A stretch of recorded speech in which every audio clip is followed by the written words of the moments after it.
Rama Rama Hare Hare. Srila Rupa Goswami Pada Ki, Srila Prabhupada Ki. So there's one song by Lochandas Thakur, Yadi Goranga no hoite to.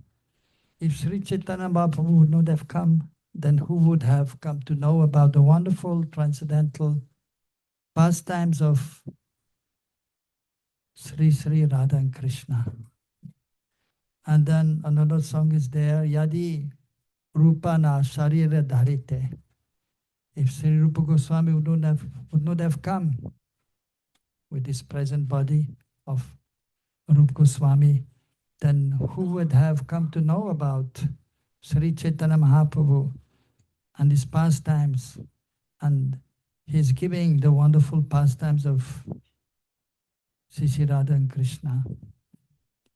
And then if Srila A.C. Bhaktivedanta Swami Srila Prabhupada would not have come, who would have come to know about Srila Rupa Goswami and Sri Chaitanya Mahaprabhu and Sri Radha and Krishna? So by Prabhupada's mercy, we are here. So many devotees are here, and Krishna consciousness has spread all over the world. And of course also, we should appreciate all the disciples of Srila Prabhupada who have helped Prabhupada in spreading Krishna consciousness all over the world. And after Prabhupada's disappearance, some of Prabhupada's disciples have helped in giving some of these wonderful books of the previous acharyas. So Prabhupada, if he would have stayed longer, he would have himself presented all these books. But he left that seva to his disciples, and then even now some of the disciples of Prabhupada, who are very scholarly, they are revealing these books. And the wonderful nectar of these transcendental literatures of the previous acharyas, especially so the 6 Goswamis, and more specifically Srila Rupa Goswami. So it is mentioned the spiritual master is the manifestation or the embodiment of Krishna's mercy. Krishna Kripa Sri Murti. Srila Rupa Goswami is the manifestation of the mercy of Krishna, the mercy of Srimati Radharani, the mercy of Sri Chaitanya Mahaprabhu. As we know, Rupa Goswami is a very dear associate of Sri Chaitanya Mahaprabhu, and residing always in Shetadip Navadip in the spiritual world. At the same time, he's a very dear, in female form, maidservant of, or friend of Srimati Radharani. Shri Rupa Manjari. Sometimes we say maidservant, but actually, so the Manjaris, they are also gopis, sakis, and they're a little younger than Srimati Radharani, and they are very much eager to always serve Srimati Radharani. And of course, they are engaged in the service of Radha and Krishna together also, and sometimes Radharani is sending them to do some seva for Krishna. There are 5 kinds of gopis: Saki, Pranasaki, Nitasaki, Priya Saki, and Parampriya, Paramprishta Sakis. So the Manjaris, they are also known as Sakis, gopis, friends of Srimati Radharani or beloveds of Krishna. But because they are younger, they are known as Manjaris. Of course, that is the ultimate and the highest subject matter. But just to show what a personality is Rupa Goswami, and I'm explaining about Rupa Goswami's Swarup, or his position in Krishna's pastimes in Braj. So the gopis are the most beloved associates of Krishna. The gopis, headed by Srimati Radharani, who is the foremost of Krishna's beloveds. And so the Manjaris are most dear to Srimati Radharani, and especially Rupa Manjari and Rati Manjari. And so we call them maidservants sometimes because they're in this humble position of thinking themselves or just wanting to serve Srimati Radharani, just like maidservants. But actually Radharani, she is also most merciful, and she's seeing them as her very best friends. So deep subject matter, but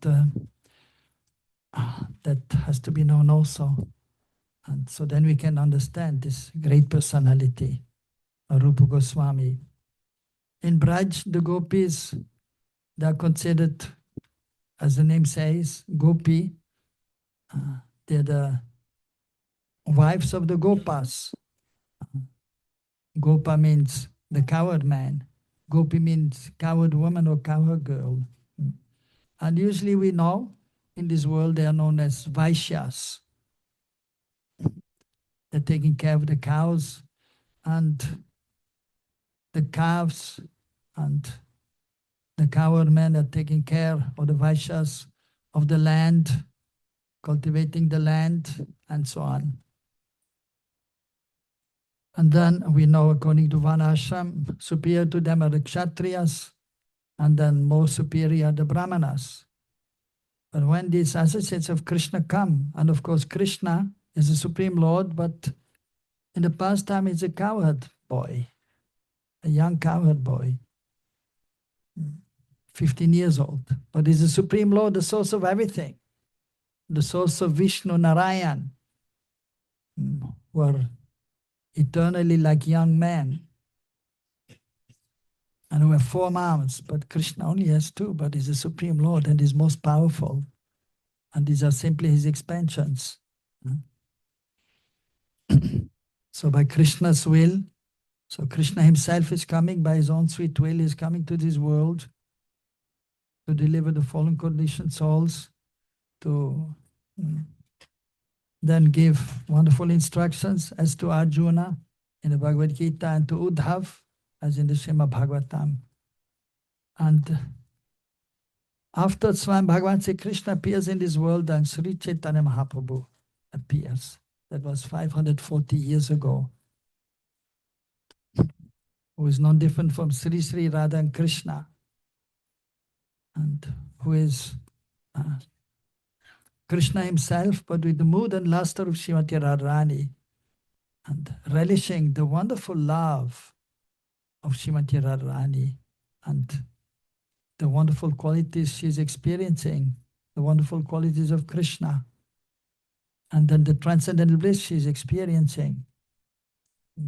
So, to proclaim, to show to the whole world the glorious position of Srimati Radharani, Chaitanya Mahaprabhu has manifested his pastimes, and also actually to deliver the fallen conditioned souls of the age of Kali, to give the holy names, and specifically to give Braj Bhakti. When Krishna is coming, his associates are also coming with him, the eternal associates. So those who are elder, like his father and mother, they come before. Those who are the same age, they come around the same time.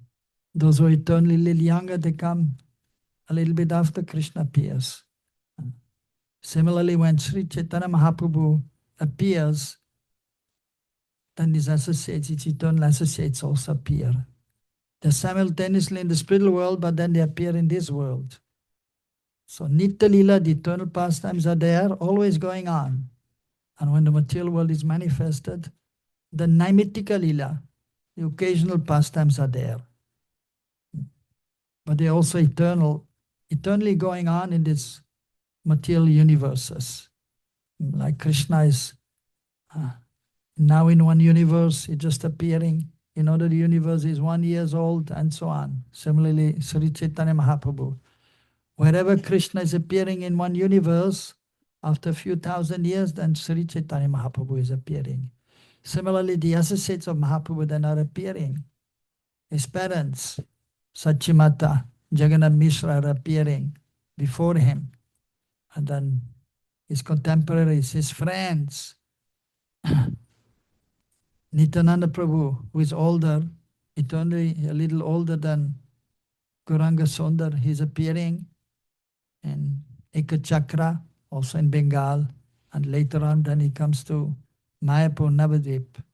Advaita Charya is appearing quite before, because he's eternally little elder, quite elder, as we see the pictures of Advaita Charya having a white beard and white hair. He was almost 50 years older than Chaitanya Mahaprabhu.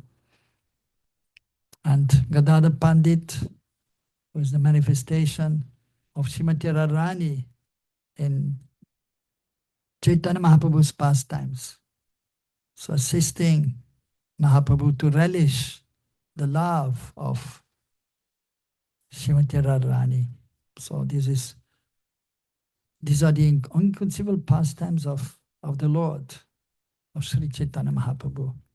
And then his associates are appearing also in mostly in Bengal, where he appeared, or in Bangladesh, nowadays Bangladesh. And so Rupa Goswami is one of them. And actually his forefathers, they came from South India, from a Brahmana family dynasty of Brahmanas. But at one point, then the family members, the father of Rupa and Sanatan decided to go to Bengal and then to Bangladesh, and there Rupa and Sanatan appeared in this world. And that one younger brother also known as Anupam or Vallabh, who was the father of the great scholar Jiva Goswami. Sometimes Jiva Goswami is seen as the greatest scholar. So from one point of view, we accept that, of course. And he wrote so many transcendental literatures and some very confidential literatures. And then he felt, and others also, that we should not reveal to this world too esoteric about Radha Krishna's pastimes. So they buried them, and they are known as, and they are there in, behind Madan Mohan temple in Vrindavan, Grantha Samadhi. They put in the ground, and a monument has been established, and they are offered respect. So they are being respected, but nobody has opened these books. Nobody has taken them out. So he actually considered himself the disciple of Rupa Goswami, and he had taken full shelter of Rupa Goswami. So Rupa Goswami, he met, so of course being a son of a Brahmana, he had all the Brahmanical qualities by the Lord's arrangement. Of course, the pure devotees, they're naturally endowed with all transcendental qualities. And sometimes it's explained just like the qualities of the demigods are seen in a Vaishnava, in a devotee. But the pure devotees are more exalted than most of the demigods. Because the demigods, sometimes they have some material desires also. And they make some mistakes. They may not all be pure devotees. Like Lord Indra. We respect Lord Indra, but sometimes he's acting not proper. But still we respect him. We don't say anything. And he's addressed as Bhagavan because he's fully dedicated. But Maya is so strong that even great personalities sometimes become bewildered. So therefore we always have to be respectful towards all the Vaishnavas, even if sometimes they do some kind of mistakes according to what we feel is right and wrong. But we have to be very careful and cautious and always be respectful towards all the Vaishnavas. But the pure devotees, of course, the Supreme Lord is Nirmal Purush, it's completely pure always, never under the modes of material nature, and there's no mistake in the Lord's activities. Whatever he's doing is perfect. So even in the childhood pastimes, so that is the pastime of the Lord, the lila, as explained in the previous days. Braje prasidam navanita choram kupangananam chadukula choram is the greatest of thieves. So it seems to be that he's a thief in the pastime, but at the same time he's the Supreme Lord and everything belongs to him. And the gopis called him, and therefore he's not a thief, but he's having the exchange with his associates. So similarly, the pure devotees are also faultless. They're transcendently situated, engaged in the service of the Lord. Therefore, Rupa Goswami has also explained in Upadeshamrita, the Upadesh Amrit, the nectarian instructions of Rupa Goswami, that we should respect the Vaishnavas, the devotees, just like we respect the holy rivers in India, the Ganges River, Yamuna River. Even if some bubbles are there, some foam is there in the river, which is considered to be a kind of impurity, but that is not seen as an impurity in regards to the holy river. The holy rivers are pure, always. Just like the holy place is always pure, but sometimes you see the holy places may not so be clean, especially nowadays because so many people are coming and the garbage bins are there, and people put the garbage in the garbage bin mostly, but sometimes also just on the street they throw the things. They're not as clean as here in the West. And even if they put in the garbage bin, but the monkeys are there and they take the garbage from the bin.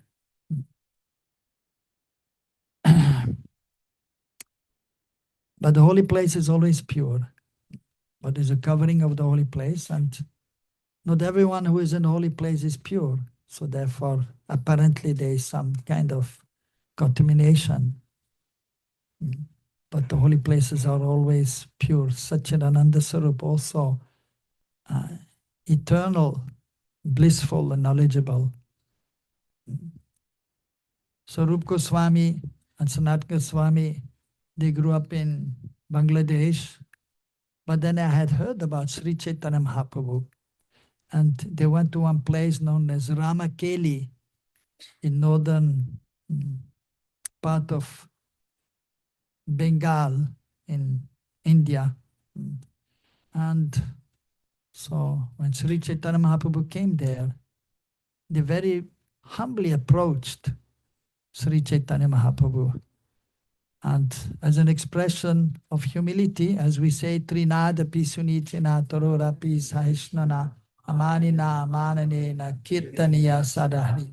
That we should be very humble always, thinking oneself lower than the straw in the street and more tolerant than a tree, and give respect to all others, and always try to chant the holy names, the Mahamantra. In Bharatvarsha in India, previously, nowadays you hardly see that, but previously, as an expression of humility, to show that we feel insignificant, the great saintly persons, they were taking some grass halms and they were putting between their teeth. And in this way, they are approaching the superior personality. So Rupa and Savanathan Goswami with the grass halms in there, between their teeth, they approach the Lord to show as an expression of their humility. Of course, the pure devotee is always humble, but then so they are showing by their example also their humility. And in this way they approached Sri Chaitanya Mahaprabhu. And Chaitanya Mahaprabhu then called them or gave them the name Sri Rupa and Sri Sanatan. Sri Rupa and Sanatan Goswami ki. Yeah. By the will of providence or by the will of the Lord, his pastimes, they were obliged to serve in the Muslim government But because they were expert, they were put in a very responsible position under the Muslim ruler, Nawab Hussain Shah. And so Rupa Goswami was like the prime minister under Nawab Hussain Shah, or the minister in Bengal at least. Because in different parts of India there were different rulers there. And Sanatan also was there in a high position. And so now the Nawab, he was very happy with their service because they were extremely qualified. It is mentioned that they not only spoke Bengali or Hindi, but also other languages. And being great devotees, they were, of course, endowed with transcendental intelligence. And they were helpful for the Nawab, the ruler of Bengal. But then when they heard about Mahaprabhu, they took shelter of Sri Chaitanya Mahaprabhu. And Rupa Sanatan, he took permission to leave, and he granted, but then Sanat Goswami was not yet allowed to leave, but then eventually also left. Then Sarup Goswami later on met Sri Chaitanya Mahaprabhu in Prayag at the confluence of the three rivers, Ganga, Jamuna and Saraswati. Saraswati, which is presently not manifest, not seen. And for 10 days he instructed him there and gave him this order to write transcendental literatures and to excavate the lost holy places in Braj. So immediately he went, and then later on Sanat Goswami was instructed in the same way, and he also came to Braj. Then Rupa Goswami stayed there for quite some years, and then he wanted to meet Sri Chaitanya Mahaprabhu again, and he decided to go to Jagannath Puri. Mahaprabhu had already taken sannyas. On the way, as he was going to Jagannath Puri, they arrived in one place, Satyabhamapur. So Satyabhama is the queen of Krishna in Dwarka. As we know, so under the order of Mahaprabhu, he is supposed to write many books, Rupa Goswami, which he did. But mostly they were engaged, of course, in chanting the holy names, and also to give guidance to fallen conditioned souls or others who were already more advanced but still needed some more guidance, like we hope that we may in the future also. Because to go immediately to Golok is actually not possible.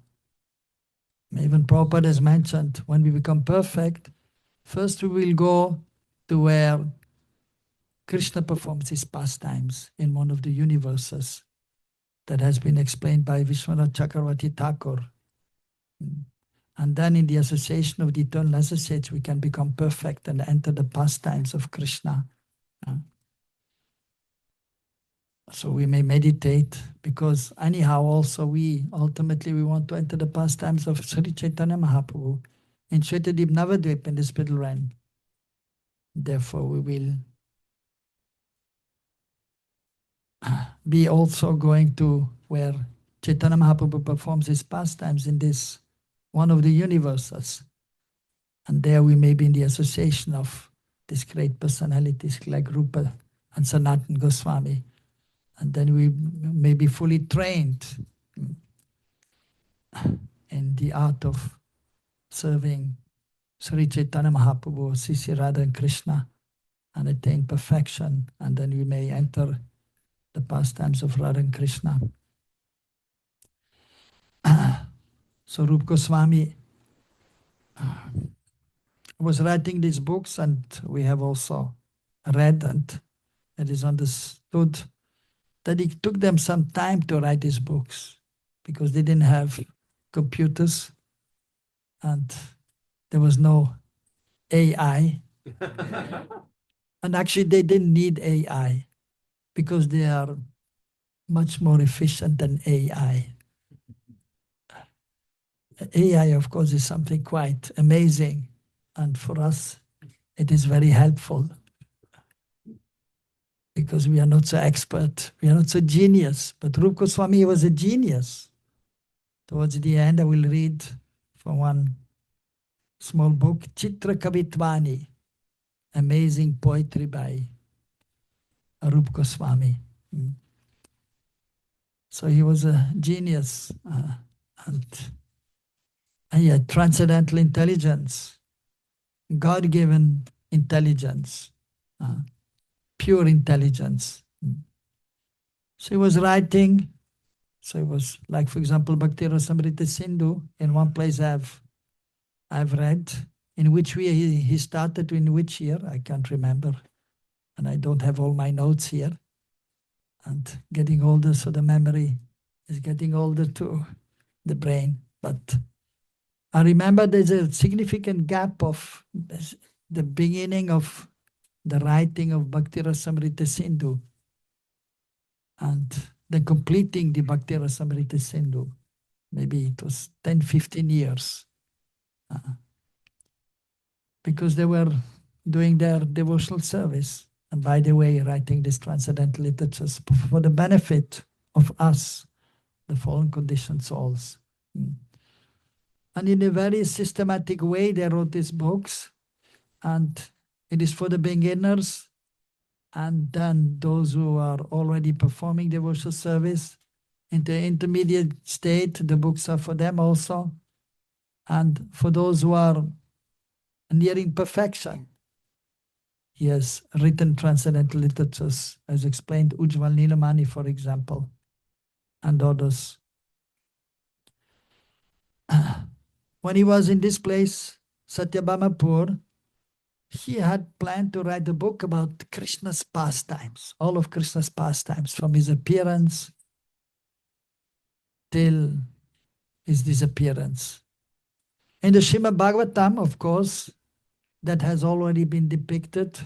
The 10th canto is about Krishna's pastimes, practically from his appearance. Of course, introduction is there. And then his pastimes in Braj, his pastimes in Mathura, his pastimes in Dwarka. So one may think, why we need another book? Because Krishna's pastimes are eternal. And not everything is recorded in the Srimad Bhagavatam. Therefore, he wanted to write a book. Even others like Jiva Goswami, he wrote a book, Gopal Champu. It is in 2 parts. First part about Braj, second about Dwarka. So, Krishna's pastimes are all perfect and complete. But Krishna, so in Dwarka is perfect, Krishna Mathura is more perfect, and Krishna in Braj is most perfect. And Krishna's pastimes in Braj are most beautiful and they're most sweet. So the 10th canto is about these pastimes of Krishna in Braj, Mathura, and Dwarka. Jiva Goswami put them in 2 parts, 2 books, or 2 parts of the book. And Rupa Goswami was thinking, I just write 1 book. But as he came there in Satyabhamapur, which is the appearance place of Satyabhama, the queen of Krishna in Dwarka, and it has been explained by the acharyas that the queens are just like Krishna is an expansion of Krishna in Dwarka is an expansion of Krishna. Similarly, the queens are expansions of Srimati Radharani and the gopis. And it is explained that Satyabhama is an expansion of Srimati Radharani. And Rukmini, who is considered the foremost, is an expansion of Chandravali. So in Braj, they're the foremost, Srimati Radharani and Chandravali. But of the two, Radharani is superior. And so Radharani is, of course, the most beloved and most expert in giving satisfaction to Krishna. Our love is most elevated. But it is mentioned that she's a little bit sometimes hot-tempered, and she's keeping Radharani under control in the pastime. Whereas, and she's thinking Krishna is mine. That is a mood, mamata, Krishna is mine, in transcendental love. But we all belong to Krishna. And she also sometimes expresses, I'm the servant, the maidservant of Krishna. So that is there, that I'm the servant, I belong to Krishna. But the mamata is more strong in Radharani, that Krishna is mine, in the loving exchange, and Krishna is very much appreciating that mood of Srimati Radharani. And Chandravali, she's always thinking, I'm Krishna's. And we also think, always we should think, especially when we perform devotional service, Krishna is the Supreme Lord, and we are very insignificant. And then we call out to Krishna, please, Krishna, I am yours, I am yours, I am yours. And it is mentioned, if we loudly call out, I am yours, Krishna, then Krishna will be very satisfied and he will accept us. And we don't say, Krishna is mine, but we belong to Krishna. Please accept us. Prabhupada and Bhaktisiddhanta Prabhupada, they used to say that when we go to the temple, we are not going, well, we say sometimes we are going for darshan, to take darshan of the Lord. But actually, we are not the enjoyers. Krishna is enjoyer. We're not going there to see beautiful Krishna. Of course, that is there too.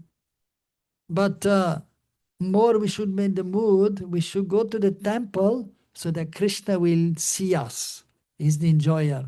And with the mood, seva bhav, seva vritti, I'm going to the temple to serve Krishna. I'm going to the temple to do Mangalatik. I'm going to the temple to sing for the pleasure of Krishna. I'm going to the temple to dress the deities. And always in the mood that we are assisting our spiritual master, we are assisting Prabhupada, who is doing the seva. And further on, we are assisting Rupa Manjari, Rati Manjari, or the spiritual master who is there as a gopi, as a Manjari. That is the mood. In that mood we go, as a servant, ready to serve. And then Krishna will notice us. Oh, this devotee is very humble and is always ready to serve. Then Krishna will be pleased. So mamata is there. And in the loving exchange, which is in Braj, that is the highest. So Krishna and Radharani perform their pastimes. Krishna stays in Nandagaon, Srimati Radharani in Varshana, and that is. But still they belong to each other and they're always absorbed in each other. But externally they stay separately. And that loving sentiment is known as Parake Bhav, and it is the highest sentiment. But they belong to each other. But then in Dwarka, so Srimati Radharani is manifested as Satyabhama and Chandravali as Rukmini. And there Rukmini is considered to be the foremost, because usually the wife should be respectful, should be in a serving mood. And so therefore, that is the mood of Rukmini. But the men are laughing. So it is of course, the ladies are always respectful. But the mamata is there in the ladies. And they think the husband is mine. And they want to control to some extent, which is okay. They have the right to some extent, yeah. And the husband has to say yes, yes. to whatever the wife says.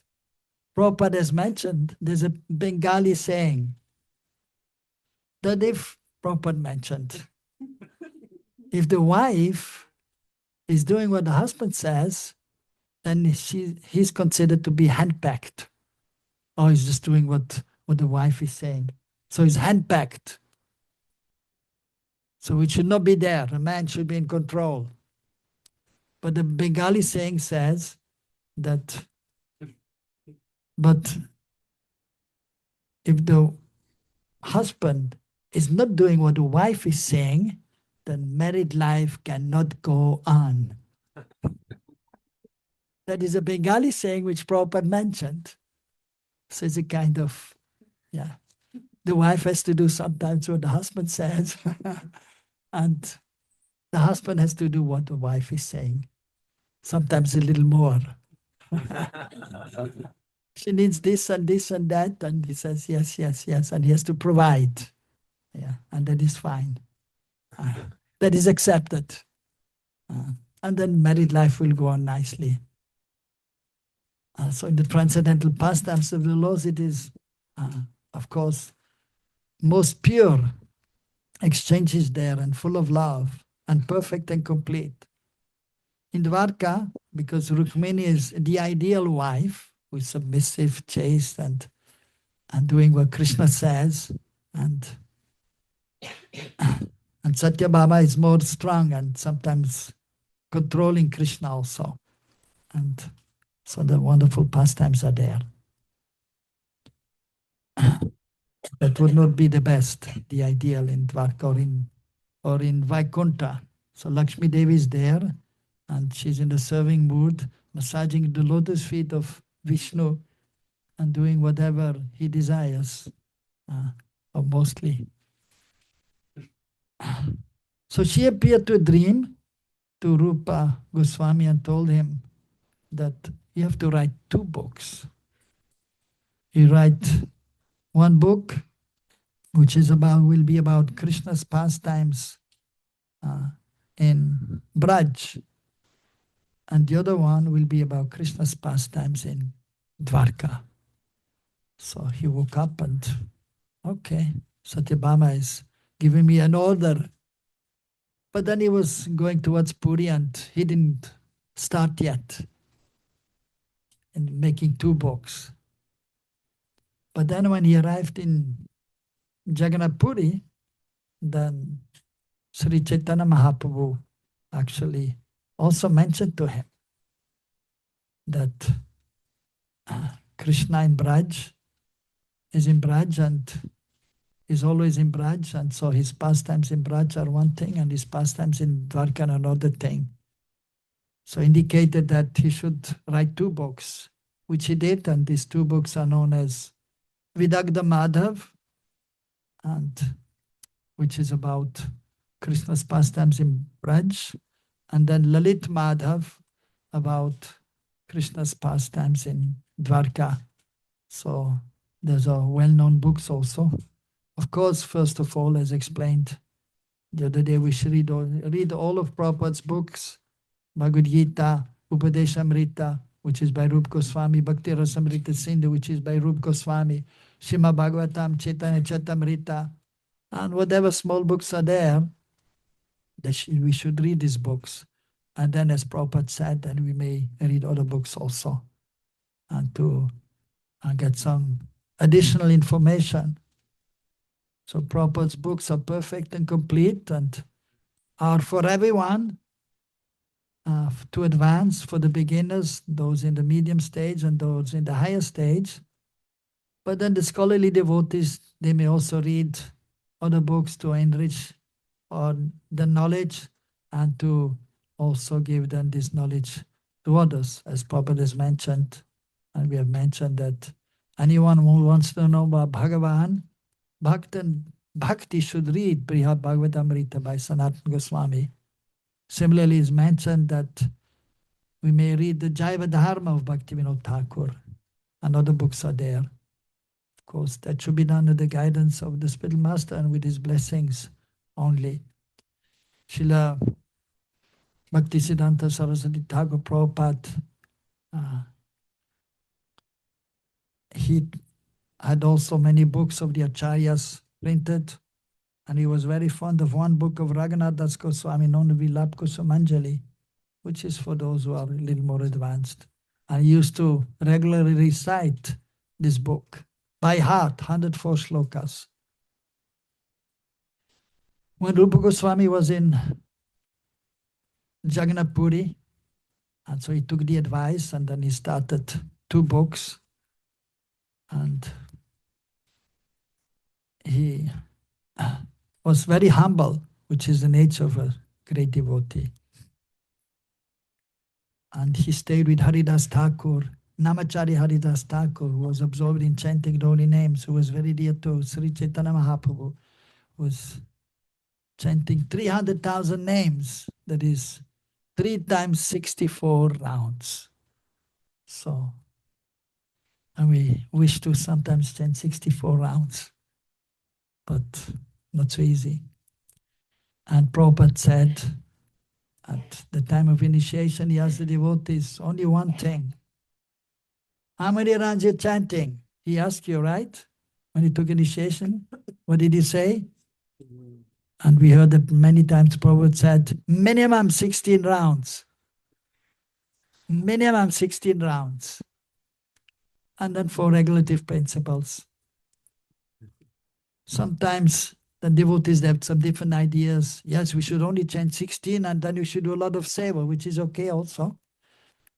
But then one devotee one time, he wanted to chant a little more, and then devotees were saying, no, only chant 16. And the devotee was, but we heard we can chant more, and Prabhupada said initiation minimum 16. Minimum 16 means we should actually chant more. And we heard that in the beginning he told his disciples to, at one point, first 16, or first a few rounds, then 16. One point he asked them to chant 64. And they said, we cannot chant 64 and do so much service. Then he said, they came back and he said, 32. Again they tried, Prabhupada, we cannot chant this much and do so much seva. Then he said, minimum 16. So one devotee, because he had heard minimum 16, he went to Prabhupada, and then Prabhupada. So when he heard, so Prabhupada, they asked Prabhupada, Prabhupada, so some devotees are saying we should only chant 16. And then we should do so much seva. And of course, that is fine, Prabhupada said. But then he said, 16 is minimum. Why only 16? He said, chant 16,000 rounds. Just to make a point, 16 is nothing.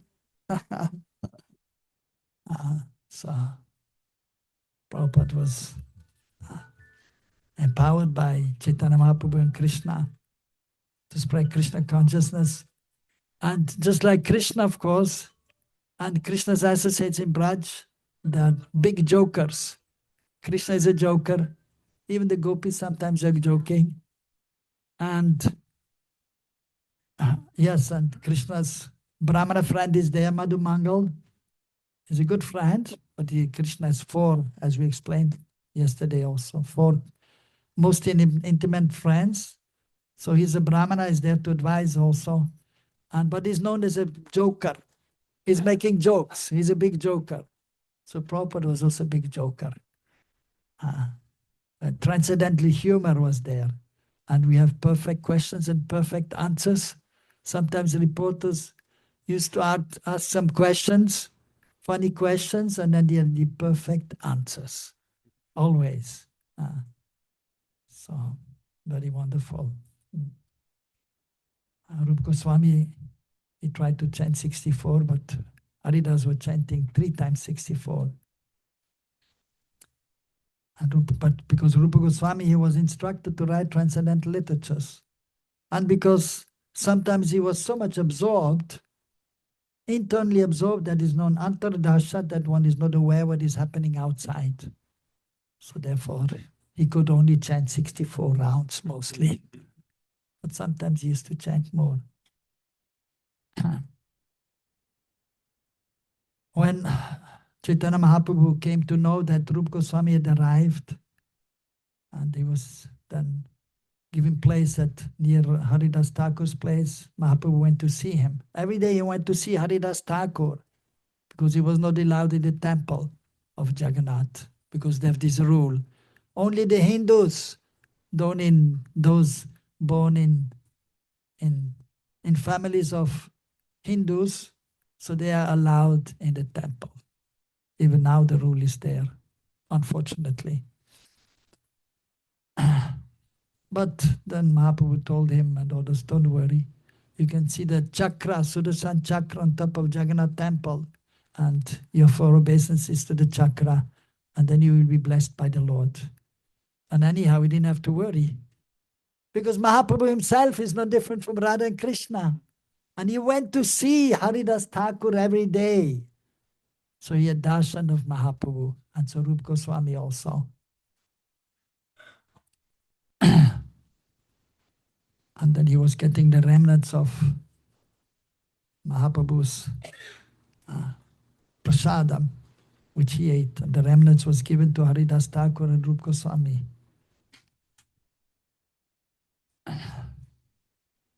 Chaitanya Mahaprabhu, he used to chant the holy names almost throughout the day. And in the evening he was discussing about Radha Krishna's pastimes with Sarup Damodar and Rai Ramananda Roy. And during Rath Yatra, he was dancing in front of Jagannath and he was reciting many verses.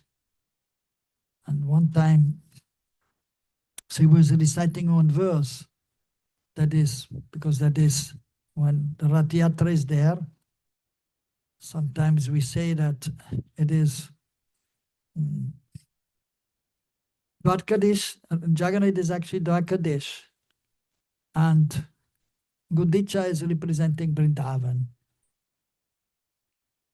So the devotees are, the bridge buses are pulling the chariot and bringing Krishna from Dwarka or from Kurukshetra to Vrindavan, or they wanted to.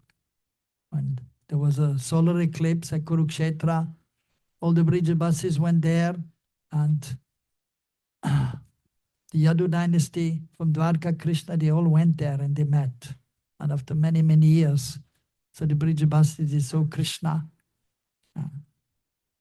And Krishna first went to see Madhu Yashoda and Nanda Baba, and there was a loving exchange. And then the elders, they were meeting with each other.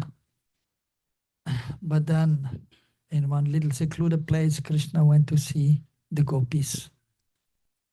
And so then they were expressing, Radharani was expressing and quoting one. So that is mentioned also, that Srimati Radharani, so she saw Krishna. Of course, it is very deep, the pastimes of the Lord. Very, very deep.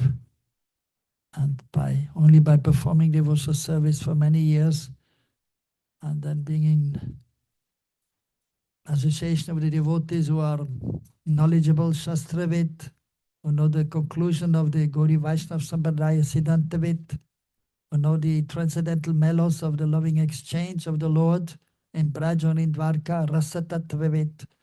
In their association, we may understand. By hearing and then by practicing, then we may realize this subject matter. So, very deep.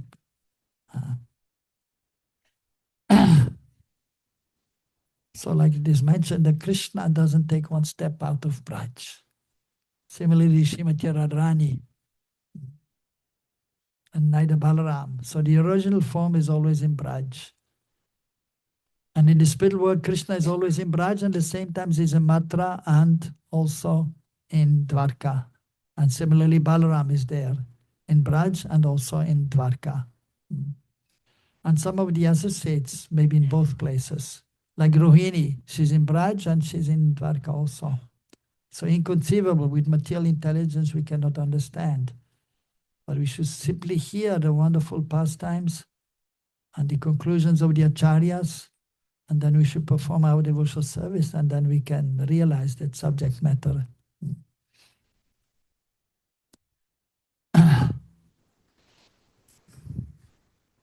Krishna left Braj, then everyone was crying in separation. So Krishna becomes Aprakat and Vasudeva Krishna becomes Prakat. That is explained. And similarly, Srimati Radharani, Vrishabhanu Nandini, Srimati Radharani, she's Aprakat, and then Viyogini Radha is Prakat. And then when they meet, Samyogini Radha is there, and Vasudeva Krishna, Dwarkadish. And so Radharani is appreciating Krishna, but she's seeing him in a royal dress. And she knows that the queens are there, and they were talking to Draupadi and others. And so then she was expressing that I would like to see you in Gopavesh, and I would like to see you with the flute and the peacock feather. I would like to see you in Braj, and next to the Jamuna river, under the Kalpa Vriksha trees. I would like to see you in Braj. Please come back. That is the desire of the gopis.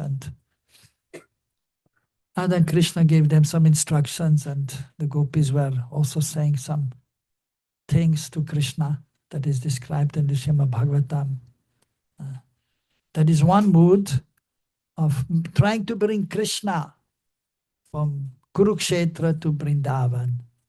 That is Rath Yatra, as explained by Mahaprabhu, which is the Gaudiya Vaishnav understanding, and which has been explained by our acharyas. And then the other is that when Krishna is in Dwarka, and when he left, he had told, I am coming back. Like in India, we say, just now. Tomorrow, I'll come back, or in 2 days, I will come back. Just now coming back. And many years passed, and Krishna is not coming back. And then Uddhava was sent them to console them when he was in Mathura. When Krishna was in Dwarka, still they are crying and waiting for Krishna to return. And Krishna is sending Balaram. And Balaram is coming there, and they're saying, where is Krishna? Where is Krishna? But then he was consoling Maria Yashoda, Nanda Baba, and he consoled the gopis, and he stayed there for 2 months, and then he returned. And then he was saying, I will bring him back. Don't worry, very soon. And then he came back and he told Krishna, the Brijvasis are crying, feeling separation. You have to go back. And Krishna said, yeah, okay, I will come back, but there's some more demons to be killed. First I have to kill these demons, and then I will go back. Okay, Balaram, what he can say? He's the elder brother. So the first expansion of Krishna. So powerful Balaram. So one time Prabhupada was in Vrindavan, in the temple, giving class, asking the devotees, who is stronger? Krishna, Balaram. Who is stronger, Krishna, Balaram? Balaram, okay, what do you think? Balaram is stronger, what do you think? Krishna, okay. Some say Balaram, some say Krishna. Who is saying Balaram? Who is saying Balaram? Anybody else? Balaram? Okay, if you're the girls, say also Balaram. Balaram. Who is saying Krishna? A little more are saying Krishna. So what did Prabhupada say? Yes, and he was explaining why. Who has been in Krishna Balaram temple in Vrindavan? Or who has seen Krishna Balaram, the photo of Krishna Balaram? Yeah. There you can see Prabhupada is explaining. So Krishna Balaram are there, and Balaram's left arm is resting on Krishna's right shoulder. So then Prabhupada is saying, so that means Krishna is more strong.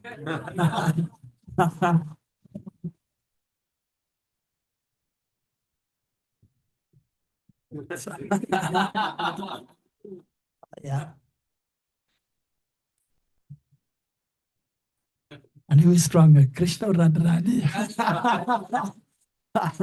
What? Radharani? Krishna is all powerful now. But in the powerful, because of her love, sometimes Krishna is putting his left arm on Radharani's right shoulder. So the pastime, she's sometimes defeating Krishna, sometimes. Yeah. So wonderful pastimes are there. Mm. So in Dwarka, then others were also saying sometimes, why didn't you go back? The bridge bus is all waiting for you. Mm. And of course, so sometimes Krishna is dreaming about the Gopas, Maria Yashoda, the gopis, and then the queens are wondering what's going on, especially when he's saying, hey Radhe, hey Lalite, hey Vishake. So they feel uncomfortable, the queens. At nighttime, when Krishna is lying on the bed with the queens, what's going on here? Yeah, he's never saying, hey Rukmini, hey Satyabhama. So they ask Rohinima, please explain. And then, okay, we go in one private room and we have to have somebody to guard the door so nobody can enter. Okay, but who should be there guarding? Well, we can ask Subhadra, the sister of Krishna and Balaram. Okay, then Subhadra is agreeing, but she wants to listen also. So she's listening at the door and she's describing the wonderful pastimes, Rohini, because she was there in Braj of Krishna and Balaram and the Gopas, Maria Yashoda, Nanda Baba, and they're all listening and becoming very ecstatic. And so Subhadra Devi becomes so ecstatic that she becomes stunned, and both the arms and the leg entered her body. And then Krishna Balaram are coming. What's going on here? Subhadra Devi, her arms and legs are inside the body. What's going on? And she's listening at the door. And okay, let's listen what's going on here.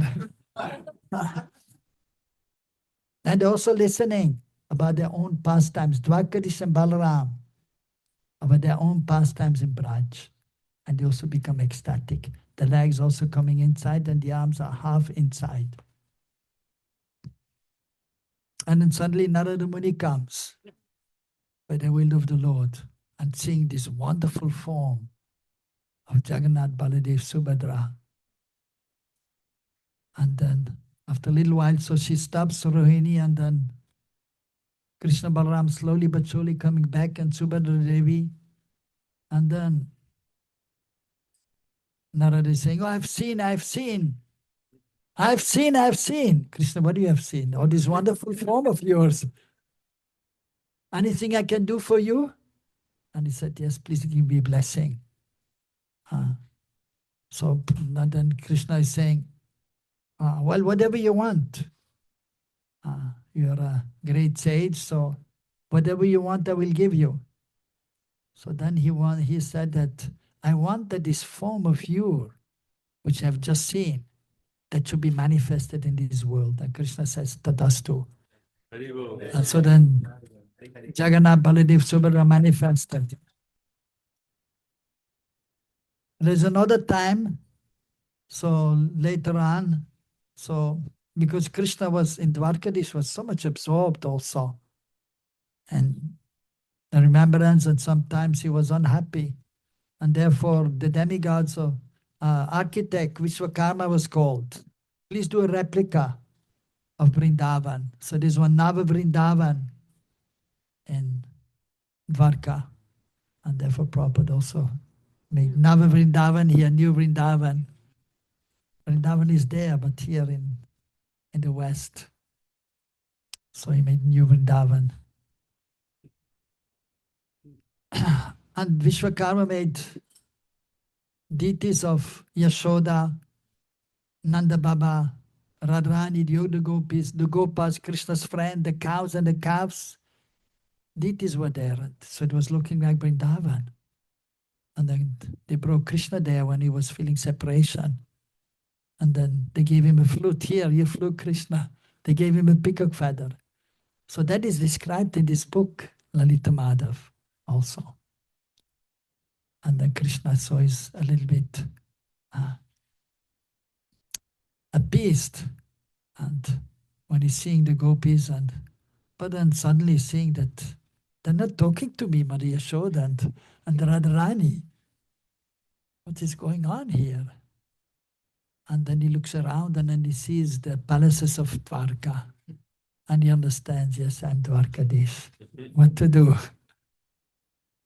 And sometimes one time, that is explained in Briha Bhagavatamrita by Sanatana Goswami, that Krishna usually, just as the exemplary king, he is getting up early, taking his bath, and then meditating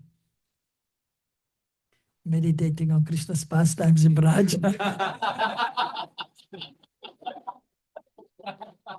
And then he gives charity to the brahmanas who are coming and is looking for the welfare of all.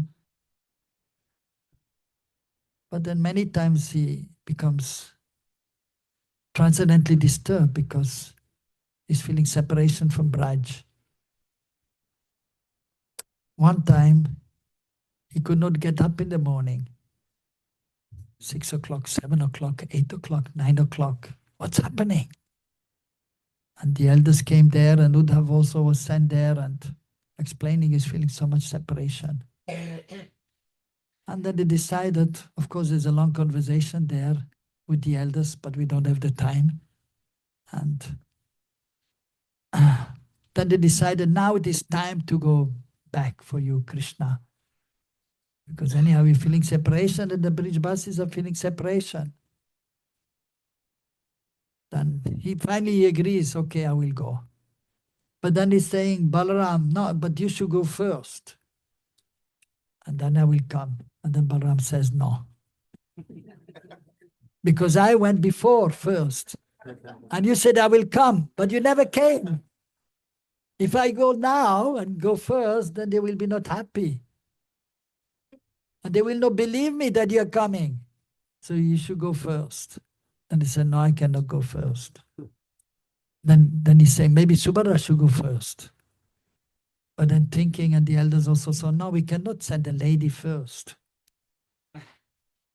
That is not proper. But then anyhow, they convinced Balaram to go first. But then he said to the others, but you make sure that Krishna is going on the chariot. And they said, okay, yes, we will force him to go on the chariot. So Balaram went there. And so therefore in Puri also, you can see first Balaram is going on the chariot, and his chariot is going first.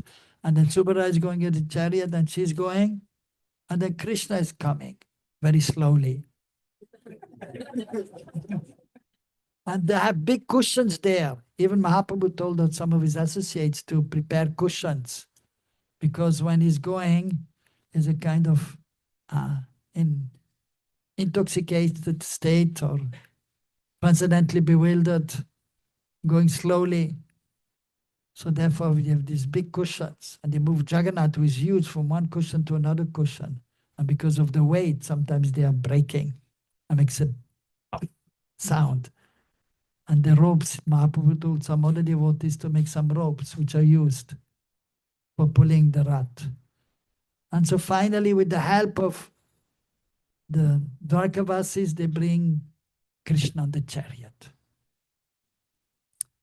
And then the chariot driver, who is the chariot driver? You know? Daruka, yes, Daruka is the chariot driver. Is there. One time he was fanning Krishna Daruka. And then he was overwhelmed with love, and tears were coming from his eyes. And it was difficult to fan. But then he prayed to the Lord, to Krishna, please, I have to control my emotions so I can continue my seva. So great devotee. And so they're going.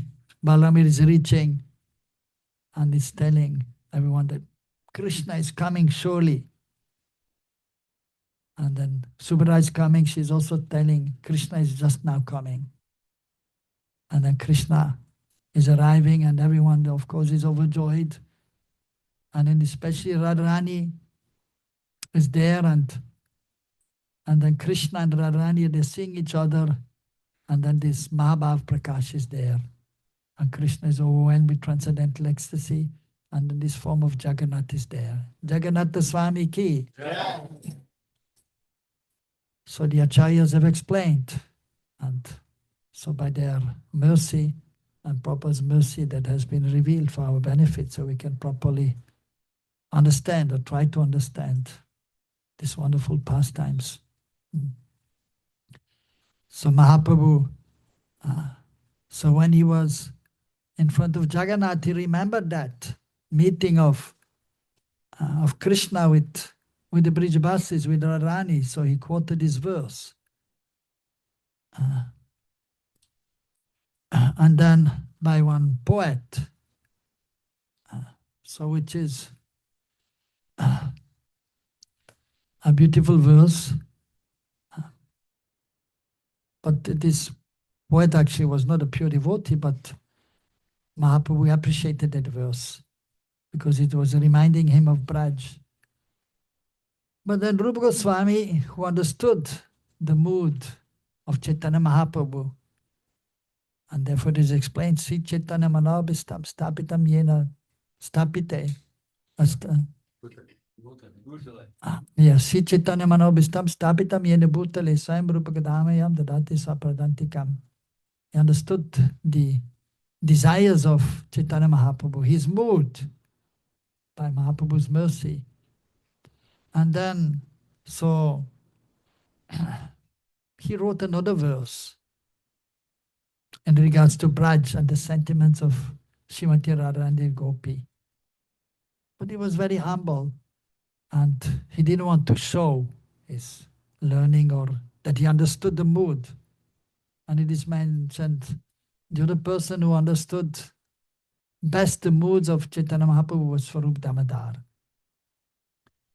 So Rupa Goswami, he wrote this verse, and where he was staying, near Haridas Thakur's place, he put this in the under his thatched roof of his kutir, his place where he was staying. So when Chaitanya Mahaprabhu went to see Haridas Thakur and Rupa Goswami, he saw this something there, one letter there under the thatched roof. And then he took the letter. And then he was reading.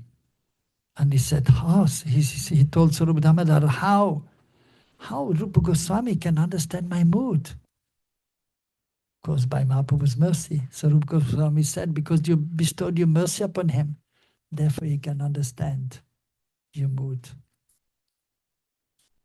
But then just to instruct the general devotees, when Rupa Goswami arrived in Jagannath Puri, offered obeisances to Mahaprabhu, at that time, so having obtained Mahaprabhu's mercy, we may think that is sufficient. But then Sri Chaitanya Mahaprabhu told Rupa Goswami, you go and take the blessings of Nityananda Prabhu. You go and take the blessings of Gadadhar Pandit.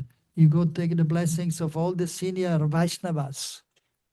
And then you will be successful in devotional life. So we may learn from that we should respect all the seniors and beg for the mercy of the seniors. Those who are more advanced, those who are elder, different kinds of seniors. One is by age, like those who are elders. In years, they have to be respected. We need the blessings. And then those who are elder in position, like for example, the temple president is there, and then we have to show respect, right?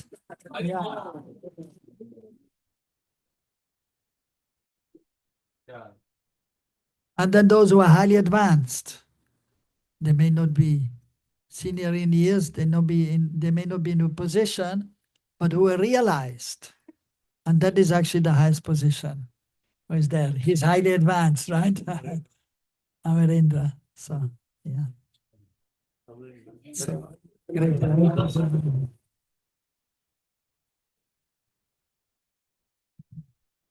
So those who are highly advanced, just like Shukadeva Goswami, when he was inspired by the Lord to instruct Parikshit Maharaj, he had just come out of the womb of his mother. He was 16 years in the womb of his mother. Very difficult for the mother, right? 9 years is already difficult. I mean 9, yeah. Yeah. Yeah. 9 months is enough, right? Yeah. Yeah, with the years, 16 years is almost incredible. But yeah, 9 years is also very difficult. But even Mahaprabhu was many months, I believe 11 months or 13 months, more than 9, in the womb of his mother. But 9 months is sufficient. Isn't it? The mothers are there. 9 months is enough, right? And then, okay, the baby's out. So he came out and he didn't stay at home playing with other children. But he went immediately towards where Parikshit Maharaj was there. And then Vyasadeva Goswami, he ran after him. Hey Putra, oh my son, where are you going? Come back home. And he didn't listen. And he just went there. And then he spoke to Parikshit Maharaj, the Bhagavatam. So these great personalities, also the Lord's pastimes are there, and the great personalities to guide us in our spiritual life. So Rupa Goswami was very much empowered. And so, but we need the blessings of the elders. So when he was there, Shukadeva Goswami, when he reached there, and as we know, Parikshit Maharaj was cursed to die within 7 days. He could have counteracted the curse because he was a great devotee, but he thought that is the will of the Lord. And it was, so that the Bhagavatam could be spoken. At that time, even Vyasadeva came, and he was sitting down. So Shukadeva was offered a seat, he sat, and Vyasadeva was sitting down listening to his son, Shukadeva Goswami. And all the great sages were there, that is mentioned in the Bhagavatam. So many great sages were there, listening to Shukadeva Goswami, who was only 16 years old. And other sages were there with long beards and long hair because they were old, but they were showing respect because he was exalted. Sri Shuka, it is mentioned that is actually a parrot in Krishna's pastimes. He's a parrot. And the parrot, as we explained the other day, so they are glorifying Krishna perfectly. Like parrot's name, you remember? Name of the parrot, Krishna's? Daksha. Daksha, expert at glorifying Krishna. And the female parrots? Manjubhashini, speaking very sweetly, glorifying Srimati Radharani. So one of these parrots became Shukadeva Goswami, expert in glorifying Krishna. So that is there. So he's senior. So all the others, they were listening. So Rupa Goswami, he was blessed by everyone. So just to teach us that we should take blessings from all the seniors so that we may advance in our spiritual life. And so Rupa Goswami, he wrote so many important books for the beginners, for those who are more advanced, and for those who are most advanced. So Prabhupada mercifully gave Upadeshamrita and Bhakti Rasamrita Sindhu for the devotees to begin the spiritual life and to advance further and further. And then for those, of course, who are more advanced, then they may read also other books of Rupa Goswami with the blessings of the spiritual master. Wonderful pastimes are there with Rupa Goswami and loving exchange with Sri Chaitanya Mahaprabhu. Of course, later on, after Mahaprabhu's disappearance, and Sri Rupa Goswami, of course, even before actually, but then he went to Braj and he stayed till he left this world. And there are wonderful pastimes in Braj also in regards to Rupa Goswami, how Govindadev manifested in a dream to Rupa Goswami, and then Rupa Goswami. So in a dream, Govindadev told him where he is. He was buried out of fear of the Muslims. They were hiding the deities, the devotees. So he was buried under the earth on a hill. And so there was one cow going there on the hill, and milk, and she was just there on the hill, and milk was coming out of her udder. And the Brijvasi was thinking, why the milk is, every day she's going there and the milk is coming out. And this way bathing Govindadev, who was inside there.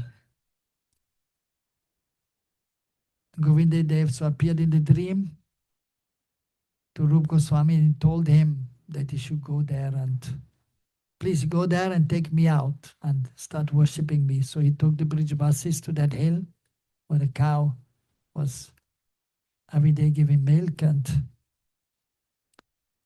then they took him out, and Rupa Goswami established Govindadev and worshipped for some time, but then told the Brijvasis to take care.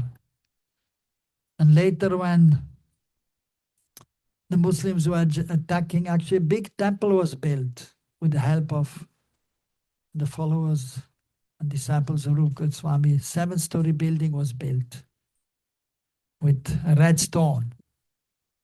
But then the Muslims, they became envious when they saw this big temple, and periodically they were attacking the different places, Vrindavan also, and they destroyed the temples, and they were trying to destroy the deities also. Therefore the king of Jaipur, Man Singh, was a great devotee of Krishna, went to Vrindavan and he took the deities, the main deities, installed by the great-grandson of Krishna, Brajanab. And they were made actually with the help of Parikshit's mother, because she had seen Krishna. And with the help of her, so the persons made the deities according to her description, how Krishna is looking. But only Krishna deities were made. The deities of Radharani, they all came later. So they were made out of black stone. But then the deities with Madan Mohan, Govindadev and Gopinath are Ashtadhatu, 8 metals, but they all came later. So when the Muslims were attacking, the deities were taken from Vrindavan to Jaipur. But of course at that time they didn't have vehicles, trucks to carry the deities. They were taken by bullock cart. And when they came to one place, like from Vrindavan, they came to Radhakund, and they had the deities there for a few days. And then they moved to Kamyavan, which is just at the border of Uttar Pradesh and Rajasthan. And the deities stayed there for some time. And then they moved towards Jaipur. Therefore, on these places, wherever the deities were, so in Vrindavan, they made deities similar to the original deities, and they are known as Pratibhu Murti. And they are there in Vrindavan, then they are there in Radhakund, and they are there also in Kamyavan. But the original deities, they are there in Jaipur. So Govindadev, the famous temple is there, and then Gopinath temple is there, Radha Vinod and Radha Damodar are there. And Madan Mohan was also first in Jaipur, but then there's a pastime, and she was moved to Karoli. So wonderful pastimes are there. And the Radha Govinda in New York, they also came from Jaipur. And they were installed by Prabhupada himself in Jaipur. They were given by the queen of Jaipur, Gayatri Devi, who was quite well known. So she was very favorable. So she donated the deities. So pastimes were there also with Govinda Dev, Jaipur.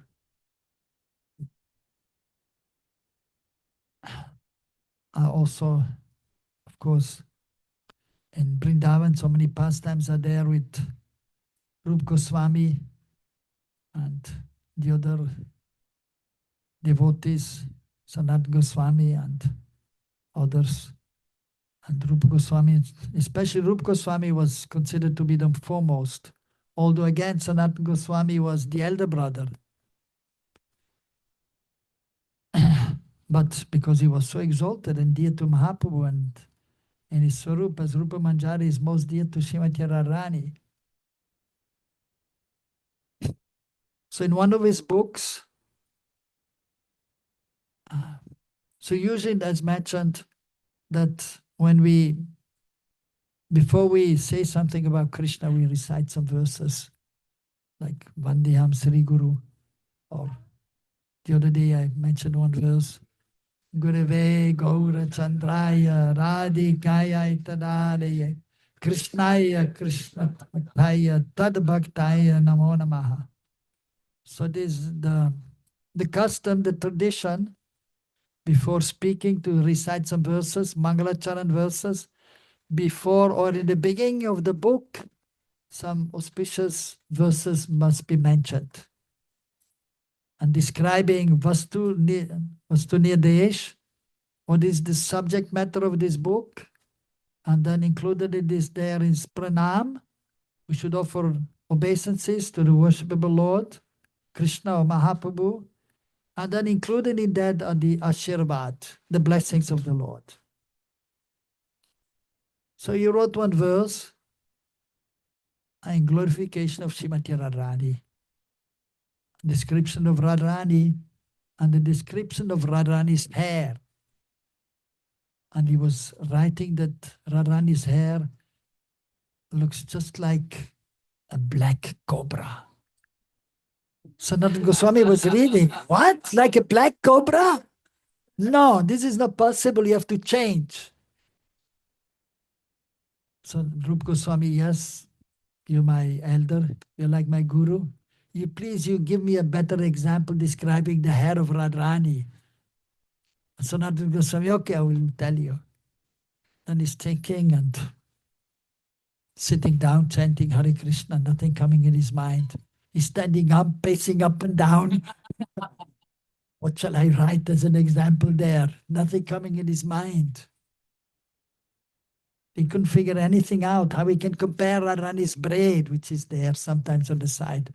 Mostly the ladies have a braid and it is behind. Young girls, they have two braids usually, many times. But some have only one. She has only one. She's a bigger girl, huh? Radharani has one. So many times it is here on the side, mostly on the left. So he was at Radhakund at that time, and then he was chanting and walking. And then suddenly he saw, not far away, and there was a swing there.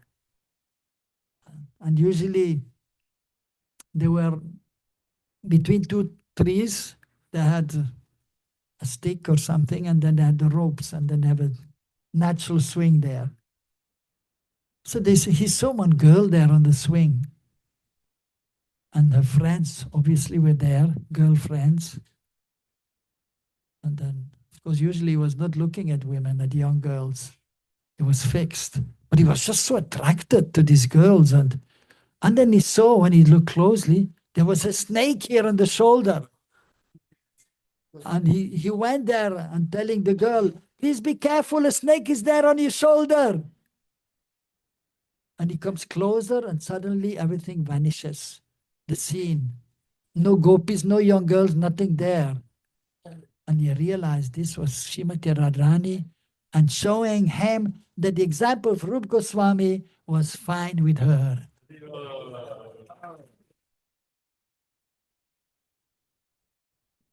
Yeah, so Rupa Goswami went back, Sanat Goswami went back to Rupa Goswami, offered obeisances and pranam.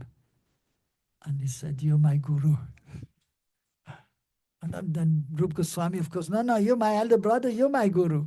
I said, no, I couldn't get the example for the black hair. And Radharani showed me that your example, what you wrote, is perfectly all right. And they revealed to him what happened. So that is the greatness of Rupa Goswami. So therefore, even Sanatana Goswami showed respect to him. All the Brijavasis showed respect to Rupa Goswami. And so he's known as the foremost of the followers of Sri Chaitanya Mahaprabhu, the foremost of the Manjaris of Srimati Radharani. And so it is our good fortune to be in the Sampradaya under the shelter of Prabhupada. And Prabhupada, as I mentioned, after chanting Om Jnana Timarandasya, then immediately chanted Sri Chaitanya Manobhistam Stapitam Yena Bhutale Sayam Rupa Gadama Yantadati Swapadantikam. And many acharyas have written verses in glorification of Rupa Goswamis. So Rupa Goswami. So the pastimes of the Lord are unlimited, and the pastimes or the qualities of the pure devotees are also almost unlimited. So much we can write or we can say about them, but we only have limited time. But so I wanted to just read a few verses from this. It is part of the collection of prayers known as Tava Mala by Rupa Goswami. Beautiful verses are there in regards to Braj. And Yamunashtakam, glorification of Yamuna Devi, is there by Rupa Goswami. Three Chaitanyashtakam, three Ashtakams glorifying Mahaprabhu. And then in glorification of Krishna. And there's one Radhika Ashtakam, the glorification of Srimati Radharani. So wonderful verses are there. And so Rupa Goswami was endowed with all transcendental qualities. And so he was very scholarly, great scholar. And so we can say he was a genius. So 12 verses are there in this small book. One devotee, disciple of Gopiparanadhana, was a proper disciple, who was a scholar, who stayed in Vrindavan, and who helped also in translating the rest of the 10 canto, 11 canto, and 12 canto. He was a Sanskrit scholar. He had a Sanskrit school there, and one of his disciples, so he helped in the translation of this wonderful book. 12 verses are there. And the ordinary person, if they read, they may not understand, or they may not see the depth in these verses. But then one other great acharya in our line, Baladevi Vibhushan, was empowered, who was under the shelter of Vishwanath Chakravarti Thakur, and Vishwanath Chakravarti Thakur, a great acharya, and he was also completely under the shelter of Rupa Goswami. So he was elaborating on these verses, and he was showing some hidden meanings and some secrets about these verses. So there are 12 verses. We have time to go through them, or at least some of them. Right? Is it time? What is the time now? 8:45. 8:45. So one or two verses.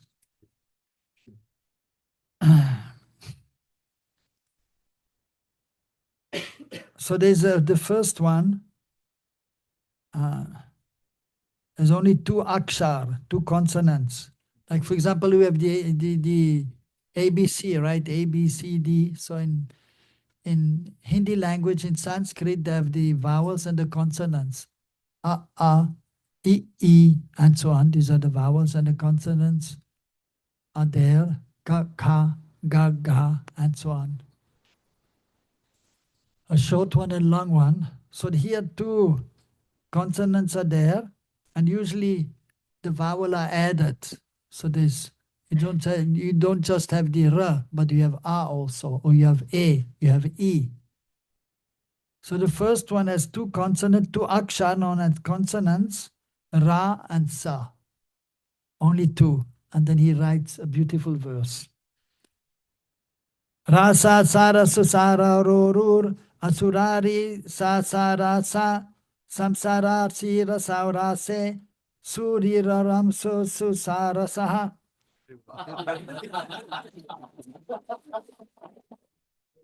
So it sounds nice also and very interesting. And so there's a meaning to that verse. It is about Krishna and Braj. What else? Filled with transcendental amorous desire, Nanda's son, Krishna, who showers nectar, whose ties are strong, who is the demon's enemy, and who is the sword that cuts down the cycle of repeated birth and death. He entered the rasa dance holding a lotus flower. So beautiful verse. And that is Sarva Manoram. So the Ras Lila is considered to be one of the most beautiful transcendental exchange with the gopis, which is performing when there's the full moon night, is calling the gopis. The second one is also with two consonants, Cha and Ra also. Cha choru rochira chora ruchiro ram charachare chora chara chirachiran rucha charor achuchura. Acting also has a meaning also. Acting like a thief. Acting like a thief, but he's not a thief, but acting like a thief. Nanda's broad-chested son, the most handsome person in the world, quickly stole the gopis' garments. Just like we say, Braje prasidam navanita choram gopangananam chadukula choram. So he's a butter thief. And one time when the gopis were bathing, because they desired to have Krishna as their husband or beloved, so he stole the gopis' cloth. So that is famous pastime mentioned in Srimad Bhagavatam. Of course, he gave back the cloth also. So that the gopis, they were doing this Katyayani Vrata after Kartik, that is mentioned in our calendar. So the final day he came, fulfilling their desire. But in a playful way, he stole their clothes first. But then in this way, accepting them. And he told them that, that we will meet again. And then they met again. That is on the Sharat Purnima. Of course, they saw each other, but not intimately. But then during the last day of Ashwin Mas, known as Sharat Purnima, so he called the gopis for Maharas, great dance. And the first time they danced with Krishna. So these gopis. And of course, Radharani was there. All the gopis were there.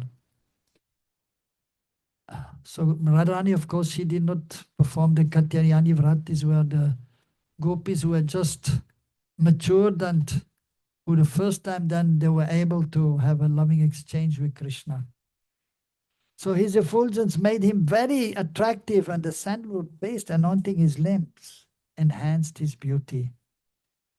Ultimately, it is mentioned, even in Chaitanya Chaitamrita, that Krishna is beautiful, even without ornaments. And the ornaments, they become beautified if they are on Krishna. And similarly, Krishna doesn't need to be anointed with sandalwood paste. Is without that is beautiful, but it is an expression of love and is accepting. And of course, cooling effect is there. Therefore, Chandan Yatra is performed once in a year.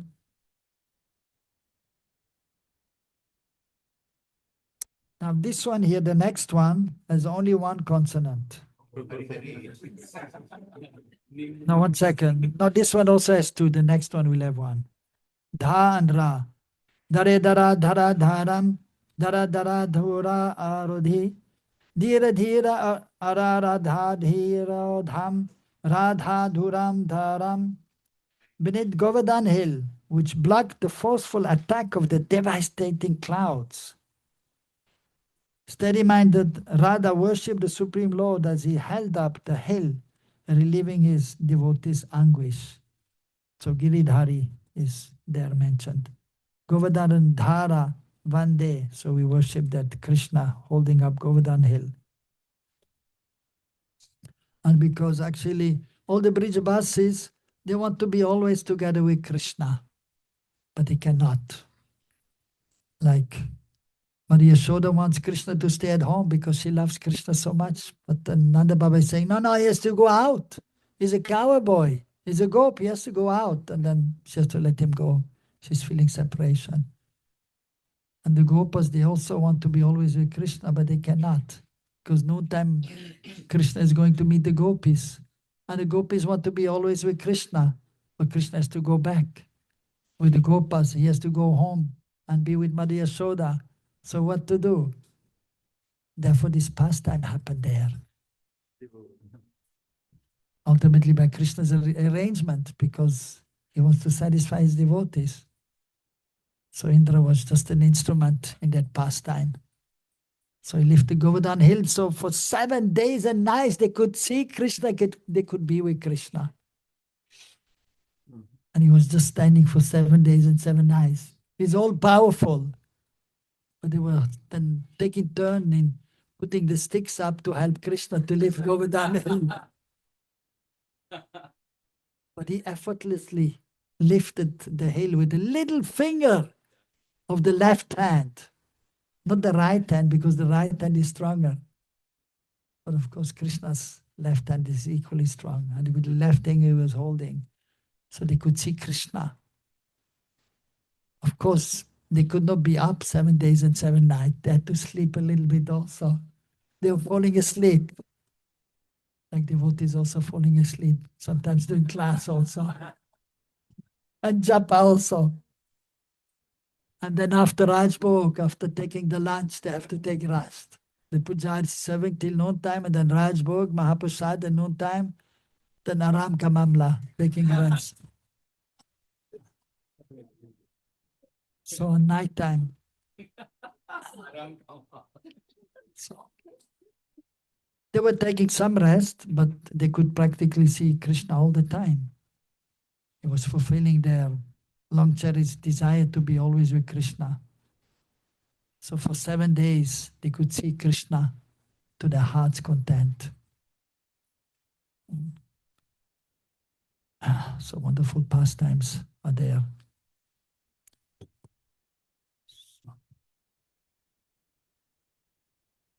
Okay, the next one is only one. Na. It can be na or ne or ni. Only with the consonant na.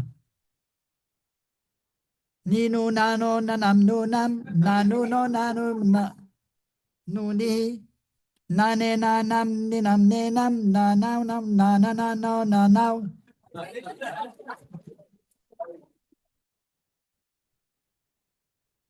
Interesting, isn't it?